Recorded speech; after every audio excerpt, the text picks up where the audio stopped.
আমি বঙ্গবন্ধু গেরিলা বাহিনীর প্রধান বলছিলাম। ভিডিও ফুটেজে দেখা যাচ্ছে আপনি একটা ছেলেকে গুলি করেছেন, আমাদের এক সহযোদ্ধা ভাইকে। আপনাকে সরকার নির্দেশনা দিয়েছিল গুলি করার জন্য ওকে ব্যক্তিগতভাবে। দ্বিতীয়ত হচ্ছে আপনি যেভাবে ওকে থাপড়াইতে থাপড়াইতে আপনার ফোর্স সহ যেভাবে নিচ্ছিলেন, একটা কথা মনে রাখবেন, এটা গোপালগঞ্জ। এখন আমাদের দেওয়ালে পিঠ থেকে গেছে, সবারই তো ফ্যামিলি আছে। ইনশাল্লাহ এটার প্রতিফলন খুব দ্রুত সময় দেখতে পারবেন। হ্যালো, আসসালামু আলাইকুম। জি, আমি বঙ্গবন্ধু গেরিলা বাহিনীর প্রধান বলছিলাম। বঙ্গবন্ধু গেরিলা বাহিনীর প্রধান বলছিলাম।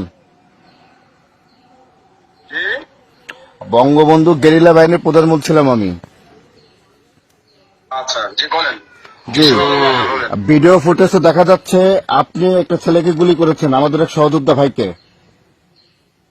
আচ্ছা, আপনার এটাকে আপনাকে সরকার নির্দেশনা দিয়েছিল গুলি করার জন্য ওকে ব্যক্তিগতভাবে।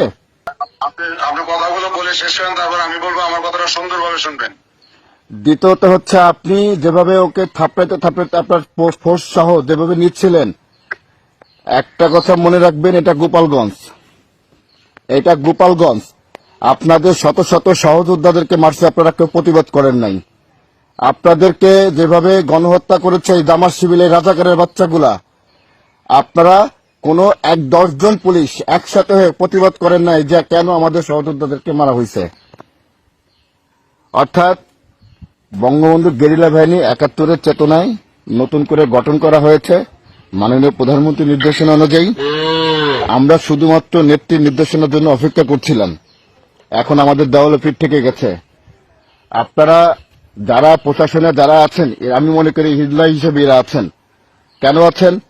এত অন্যায়, এত অবিচার, মবের শিকার কোনোদিন বাংলাদেশের ইতিহাসে হয় নাই 71-এ ছাড়া। ঠিক 71-এর পুনরাবৃত্তি এখন হচ্ছে। অর্থাৎ আমাদের এই গেরিলা বাহিনীর যে আপনারা যাদেরকে ধরেছেন এই পর্যন্ত এবং থানার ভিতর নিয়ে আপনারা যেভাবে পায়ের তারাই পিটাইতেছেন, গণহারে মামলা দিচ্ছেন, এটা তীব্র প্রতিবাদ ও নিন্দা জানাচ্ছি। এবং সবারই তো ফ্যামিলি আছে। ইনশাল্লাহ এটার প্রতিফলন খুব দ্রুত সময় দেখতে পারবেন। শেষ হয়েছে আপনি বলা? জি বলুন আপনি। হ্যাঁ, বিষয় হলো আপনারা যে ছবিটা দেখে যে আমাকে বিভিন্ন লোক, প্রায় 3-4 হাজার লোক আমাকে ফোন দিয়েছে। আগে আপনি যদি বঙ্গবন্ধু গেরিলা বাহিনীর প্রধান হয়ে থাকেন, তাহলে আলহামদুলিল্লাহ আপনি একটা লিডারশিপে আছেন, অনেক বড় মাপের একজন। আমি আপনাকে অনুরোধ করব যে ছবিটা দেখে আপনারা চিল্লাইতেছেন, ওই ছবিটার 2টা ছবি একটু পাশাপাশি নিয়ে তারপর একটা মিলাবেন। যে আমার ছবিটা ওখানে যেভাবে পেস্ট করা হয়েছে, আর যে অফিসারটা ওখানে দেখলেন যে টেনে নিয়ে যাচ্ছে, তার কাঁধে দেখবেন যে 2টা স্টার আছে, 2টা স্টার। আর আমি এজ এ ওসি হিসেবে আমার কাঁধে দেখবেন একটা পিপস বা বল্টু বলি আমরা, একটা বল্টু আছে। এটা হচ্ছে আমি কোরালীপাড়া থানার ওসি। ওই দিন আমার থানাতেও কম বেশি ঝামেলা হয়েছে। সেই ঝামেলা মিটাতে যে বা সেই ঝামেলাকে সামাল দিতে যে আমি অনেকটাই হিমশিমে ছিলাম। যে কারণে আর যে ঘটনার কথা বলতেছেন, এই ঘটনাটা হচ্ছে গোপালগঞ্জ সদর থানায়, আর আমি হচ্ছে কোটালীপাড়া থানায়। আমার থানার এখান থেকে ওই জায়গার দূরত্ব হচ্ছে 26 কিলোমিটার। আমি আমার থানাকে কন্ট্রোল করতে পারি না, আর আমি ওই থানায় কেমনে যাব? তারপরে আর একটা বিষয় হচ্ছে যে থানার একজন ওসি, যারা ওসি হিসেবে থাকে তারা কখনই অন্য কোনো থানায় ভাড়াটিয়া হিসেবে ডিউটিতে যান না। ওসির আন্ডারে যারা সাবঅর্ডিনেট থাকে, যারা জুনিয়র থাকে, তারা হয়তো অনেক সময় কোনো থানায় ফোর্স অফিসার শর্ট থাকলে, কোনো থানা প্রোগ্রামে যদি থাকে, সেই থানা তখন যায়। কিন্তু একজন ওসি কখনো আর একটা থানা যায় ডিউটি করে না। এটা তো আপনাদের ভালোভাবে জানা উচিত। আপনি যে পরিচয়টা দিলেন তাতে আপনি একটা বড় মাপের লোক।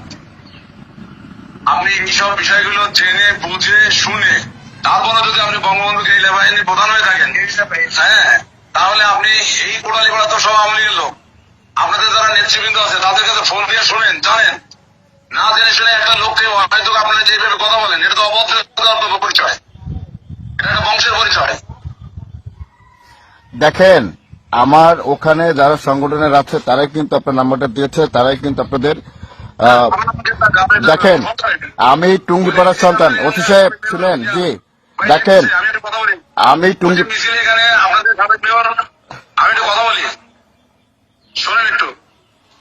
ওই দিন মিছিলে আপনাদের সাবেক মেয়র ওহিদুল আজরা, জি। বাবুল আজরা, জি। মতিয়া আজরা, হুম। তারপর ছাত্রলীগের শামীম, ছাত্রলীগের লিটন, ছাত্রলীগের স্বপন সহ আরো তো প্রায় 2 থেকে 2.5 হাজার লোক ছিল। জি। আপনারা এই লোকগুলিকে জিজ্ঞাসা করেন না কেন যে আসলে সে কোথায় ছিল? এবং ওরা তথ্য দেওয়ার পরে কিন্তু আমি ফোনটা দিয়েছি। আপনারা আগে ওইটা জিজ্ঞাসা করেন।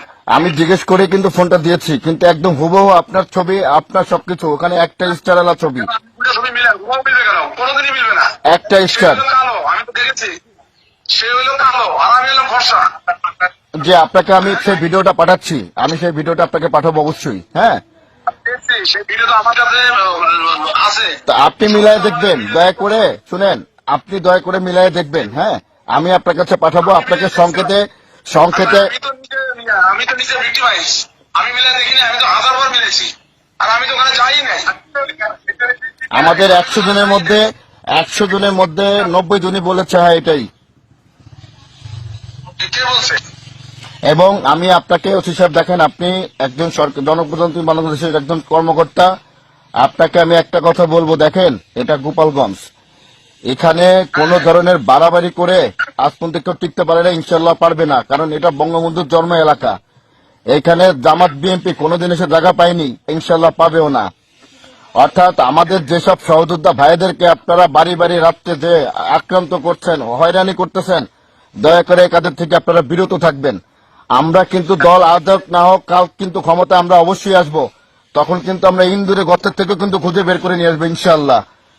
আমরা আমরা আমরা কিন্তু করেন সেটা রাষ্ট্রীয় ব্যাপার। তবে আপনি যে বিষয়টা নিয়ে আমার সাথে কথা বলছেন, আমি আপনার কাছে অনুরোধ করবো আপনি আবারও সুন্দর করে ওই ভিডিওটা ভালোভাবে স্ক্রল করে দেখেন।